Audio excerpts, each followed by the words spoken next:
Muy buenas, gente, ¿qué tal? Aquí con este viento, estamos en el castillo de Himeji y me parece a mí que esto tiembla bastante. No sé cómo se verá este vídeo, es la primera prueba que hago con el nuevo teléfono, espero que se vea mucho mejor, sinceramente. Y nada, pues aquí paseando un poquito por el castillo, a ver lo que se nos encuentra. Nunca lo he visitado, nada más que por Google Maps.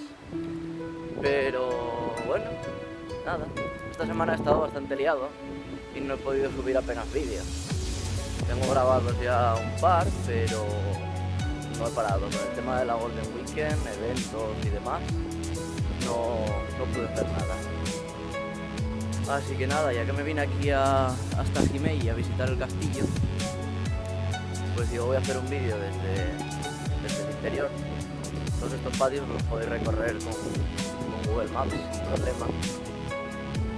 Y bueno, a ver lo que os puedo ir enseñando. Así que venga, a tirar.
Pues resulta que dentro del castillo, además de todas las zonas de parque y demás que hay como una especie de jardines, y en esos jardines te puedes encontrar cosas tan peculiares como os enseñaré, templos y demás, pero es que además, dentro de las construcciones antiguas que tiene el castillo, resulta que hay este tipo de cosas.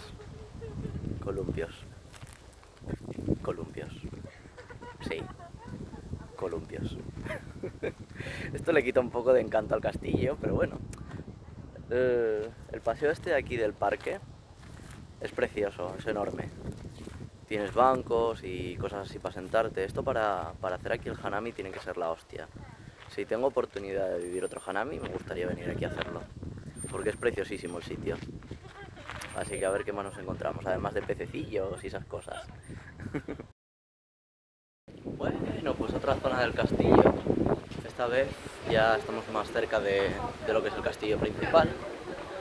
Ya prácticamente se puede ver ahí arriba, mirad. Eso, la almena principal. ¿Almena? No sé si se llama almena. Bueno, la punta del castillo. Hace un viento de la hostia, supongo que lo notaréis. Pero hace fresquito. Y la verdad es que se está como Dios. Y este sitio es precioso, ¿qué quieres que te diga? Yo, para mí, creo que es de los mejores castillos. Tampoco he visto muchos, así que no se puede tomar como una referencia muy... Y nada, con estas vistas es con lo que os dejaré ya el vlog. Un review de Jimei y yo. Ahí se queda. Espero que lo hayáis disfrutado y espero que tengáis la oportunidad de venir a verlo.